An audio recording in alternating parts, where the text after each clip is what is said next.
Oh snap, Blaze is going live.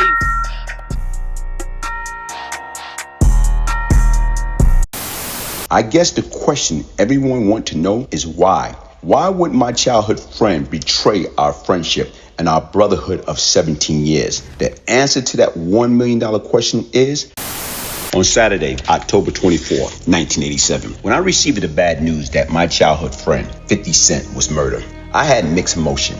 I didn't shed a tear, nor was I upset, nor did I want to go after the individual who was directly responsible for his death. To think my friend is laying up on a cold slab of metal in the morgue. I, Bryant Gibbs, did not wish to seek revenge for his death. No more long phone conversation or face-to-face talk. No more pure laughter. What most people did not know about 50 was that he was a bona fide comedian who kept everybody laughing because that's what he did. He talked shit about everybody. Prior to his death, it was brought to my attention that my childhood friend had betrayed our friendship, our bond, and had me marked for death. I guess the question everyone wants to know is why?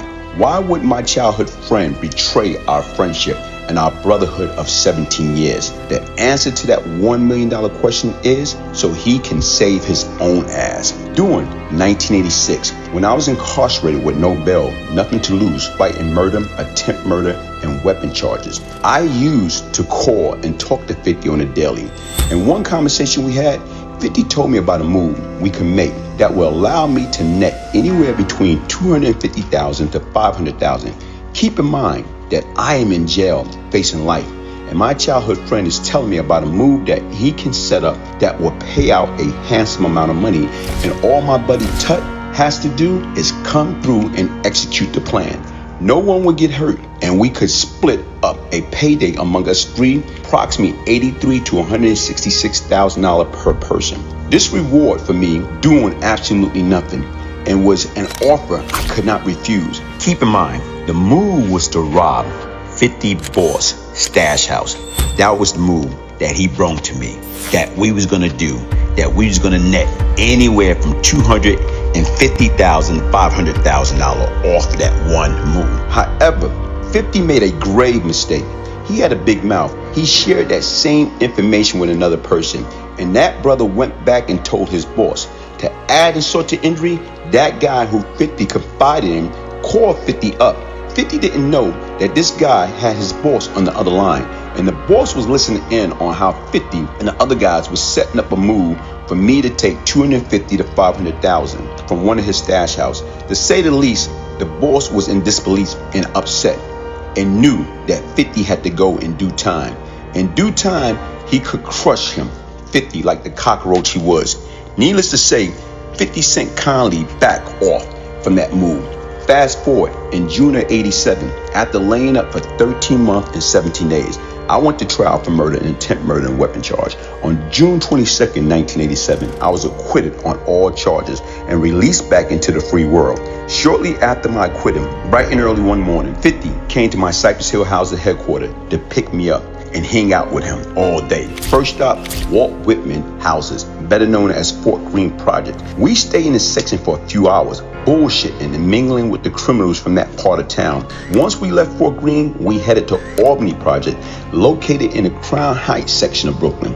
We stayed there for hours playing dice and bullshitting around.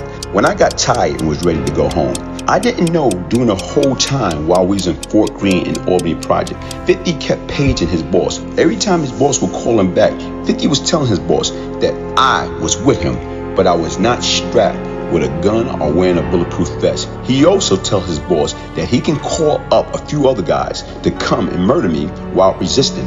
However, for some reason, his boss decided to give me, Bryant Gibbs, a pass. It is no defense for the element of surprise. And if this guy would have came to me, I would surely have been dead. At the very end, 50 blamed me, Bryant Gibbs, for the plan that went wrong, that he brought to me. But his boss was not buying 50 lies anymore. 50 had lied one time too many, and his boss chose to kill 50 Cent over me. The luck of the leprechaun had finally ran out. I forgive you, my friend. We always lost so madly in love with the street and more loyal to the street life than we was to our friendship. Rest in peace, Calvin 50 Cent Martin. Our relationship went back to when I was 6 and 50 was 5 years old.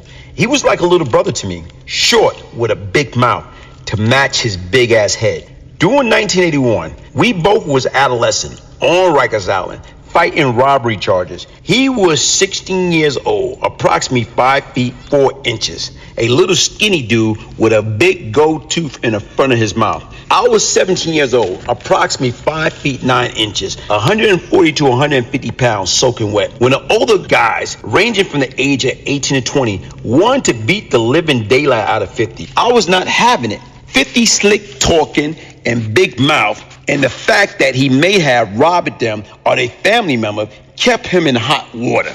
But as long as I was around, my job was to protect my little buddy. And I have to admit, I did a good job in keeping the wolves off of him. Otherwise, we both would have received some serious beatdown.